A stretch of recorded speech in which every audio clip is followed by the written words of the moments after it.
Hello everyone, welcome back to my channel. It's me again, Chelsea, and today on a normal Wednesday upload we are still going to be just looking back at 2022 just a little bit more, because I just want to go through this series that I managed to finish in the year of 2022, because what better time to do it than now. I managed to finish 8 series this year, which was my goal. My goal was to either finish or be up to date on 8 series. And then the goal for 2020 is to finish 8 series. So if I've managed to do it once, I should hopefully be able to do it again. We shall see. But we're just going to go through the books that I managed to finish this year. Or last year, I should say, now that we are in 2023. Or last year, as I could say. And yeah, we're just going to go through it. So the first one I'm going to talk about is from the book club that I run with Lisa and Kate, and that is of course Rune of Kings, which is the Chorus of Dragons. There are 5 books in this series. We read it in the It's All About Fantasy book club that we host all together. The link is down below in the Twitter if you wanted to check us out. Small self promo, this month we are starting the Greenbone Saga, so if you want to come and join us, make sure you do that. There is no live show in the month of January, but we will be back on it in February. So make sure you come along. So this series follows, in the first book we follow our main character called Kieran through 2 different time periods in his life. This is my favourite book of the series. This was the one that I absolutely adored. The rest of them are good. You can probably just about see them actually here. The rest of them are good, but they're 4 stars, and I also felt like the ending of this series was a little bit rushed. Overall, I would rate this series as a 4 stars. It is enjoyable. However, I do think that the storytelling method, although in the first book I loved because it was unique, becomes a little bit grating if you're like me, because in the first book you are looking at Kieran from 2 different perspectives. Then in the next book you are following 2 other characters during their journey, kind of during the time period of this book. Then you have another book which follows another load of characters, and so on and so forth. And they all do come together at some point, but there are a lot of names and a lot of things to remember, so it is definitely a high fantasy in that regard. And I did love that element of it. I didn't love the repetitive storytelling mode, and I think it does take a while to get into the actual present day story. So the first book is obviously between 2 timelines before a certain point. The sequel is then also another prequel, and then it kind of picks up to current time, but there's also a lot of flashbacks still within the other books. There's a lot of time jumping. If you don't like that, I wouldn't really recommend this series, but if you do and you like kind of being, well, it's not even kind of, every single live show where we spoke about this book, we were all utterly confused. We didn't know how it was going to end and we couldn't see where it was going. If you enjoy that feeling, which I do, which is why I read adult fantasy, then you might actually enjoy this, and I hope you enjoy it a little bit more than I did.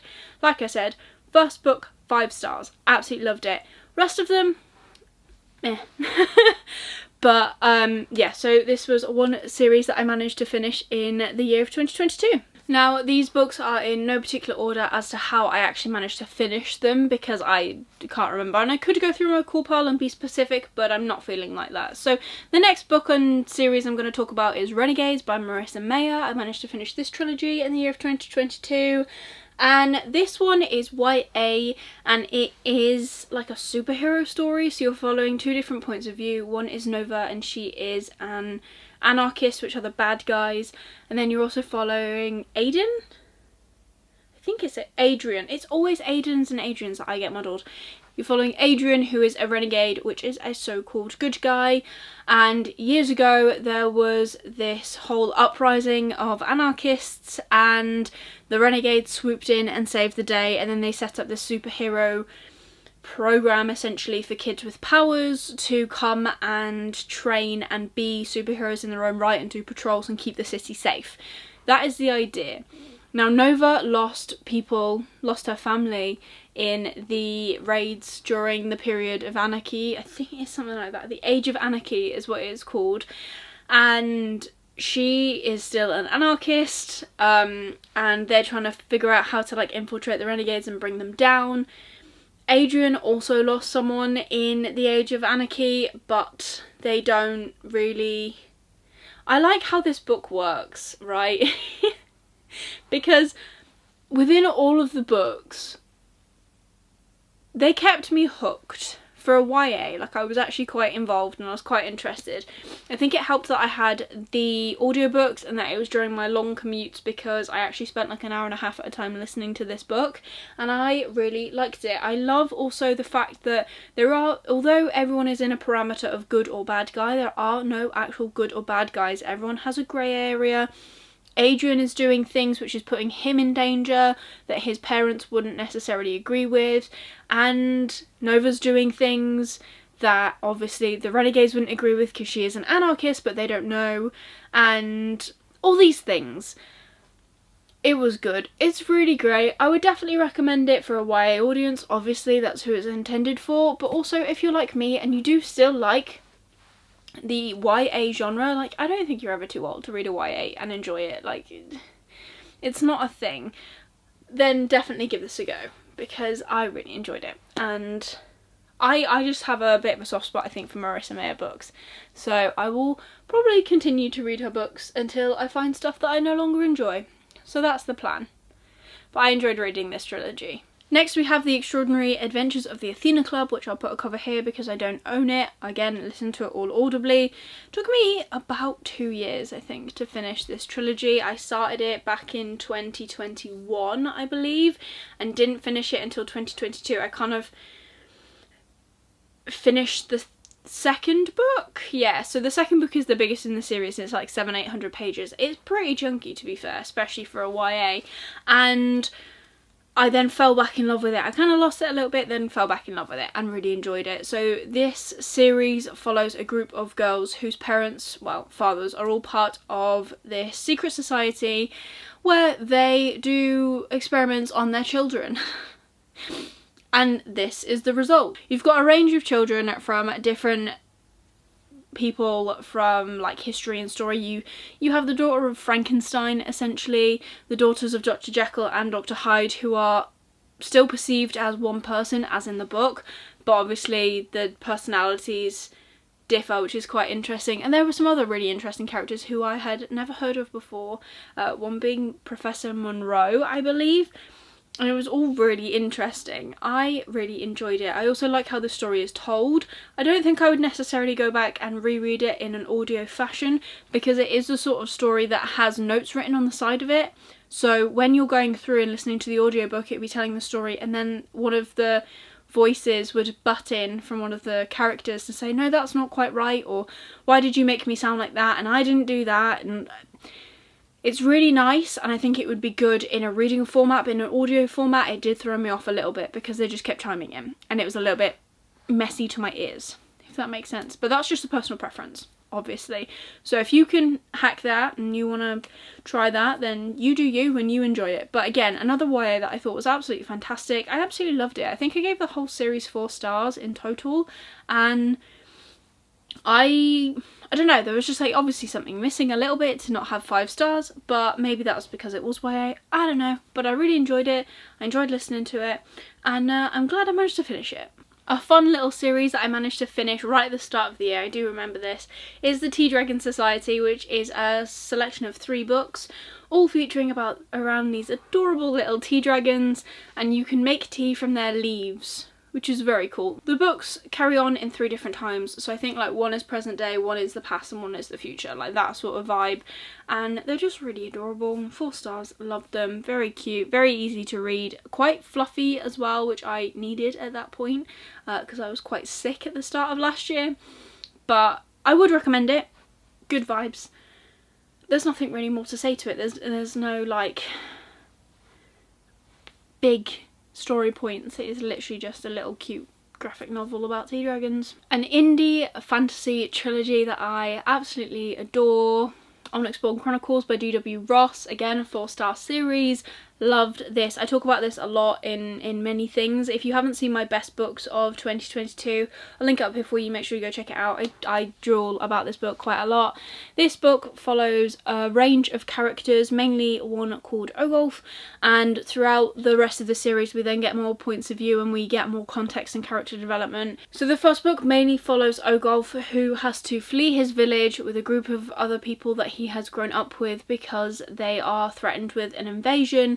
there are people coming from across the sea and they're going to take over. All of this while having suffered some weird, mysterious cold weather, which is unprecedented, never happened before, which obviously flags them down a little bit. This whole series is filled with really good fight scenes, and there are some moments that'll tug on your heartstrings as well. I loved this. Really good fantasy book, really good first trilogy from D.W. Ross, and as I always say, I cannot wait to see what he comes out with next. I'm sure it's going to be brilliant. And now, again, if you go to Best Books, I will do all of my spewing there, but this is my favourite series of the year. It is the Threadlight Trilogy by Zach Argyle. 5 out of 5 stars, amazing series. This series is fantastic with an incredible magic system, which I found very unique from anything that I have ever read before. Obviously that might not necessarily be the case for you, but for me, I have not read anything like this before. The magic system is based on Threadlight, which is whether you've got blue eyes or green eyes, you can see different threads within the world and manipulate them to do your bidding. If you have blue eyes, you can manipulate air, and if you've got green eyes, you can manipulate earth. And throughout this series, we watch relationships build up, break down, start anew. It's fantastic. I feel like Zach makes you feel a lot of things and you learn a lot of things. He has a very good way of writing a story and not giving you all of the details straight away and making you work for them, and that is how I love to read my fantasy. So this is my favourite fantasy series, or my overall favourite series of the year in 2022, and I really hope that you can check it out. The final adult fantasy series I'm going to talk to you today about is this, and that is The Coward by Stephen Orion, and The Warrior, which is the sequel. These are the stunning broken binding editions, which I absolutely adore, and this is again another 4-star series. First book 4 stars, sequel 5 stars, absolutely loved them. They were really, really good. So in our first book, we're following our main character Kel, who is summoned by the king to make a dangerous trip back up north because something mysterious is happening up there. 10 years ago, he made this trip with a group of heroes setting out to defeat something known as the Ice Leech. I'm not very good at pronouncing it, but it's a bad thing, which was causing all sorts of problems for them. So 10 years ago, he thought he defeated this bad thing that was happening to his world, and 10 years later he's going straight back up there because the same things are happening again, and it surely can't be the same person, right? So good. I really enjoy this. I am so happy to have this on my shelf. And I know that there are many more fantastic books from Stephen that I need to read, both that he's published in the past and that are coming out soon. So I am very, very excited to read more of his books this year. And then the final series I'm going to talk to you about is the Amelia Fang series. So this is very much middle grade, and it was good fun. Like, these books follow our main character Amelia Fang. They are very, very young, but I kind of just wanted something really easy to listen to on the way to work. The covers kind of drew me in, and the fact that it was around Halloween, I think, that I started listening to them. I was looking for Halloweeny reads that weren't horror. I am not a horror person. I am a wimp. So they were not the books. Horror books were not the books for me, so I settled for this instead, and I thought they were really adorable. 4-star series, definitely one I want to recommend to my little sister, although I think she might be a little bit too old for them now, as she's currently reading bigger books by herself. Taking after me, I think. No, just kidding, but I thought the premise was really lovely. Amelia goes through loads of different things, like making new friends, dealing with snobby friends, the birth of a baby brother, like all of that sort of stuff that is really common and key for kids to kind of see in the media that they're consuming, and I thought it was really lovely. I only didn't like one book. It was just a premise about how much she was looking after her baby brother, which I didn't agree with, but again, kids' book, so take with a pinch of salt. But yeah, those are all 8 series that I managed to finish this year, and I am so glad that I managed to finish 8. I managed to do better than I thought. I read some fantastic books. How I actually did it, I'm not too sure, but you know, hopefully again this year 8 series will be the number that I hit. I'm sure it will be. There's 12 months. We're aiming for a lot of trilogies within the It's All About Fantasy book club. So there's probably a fair few of them already, and then there's other trilogies that I've got 1 book left in, or duologies that I've only got 1 book left in.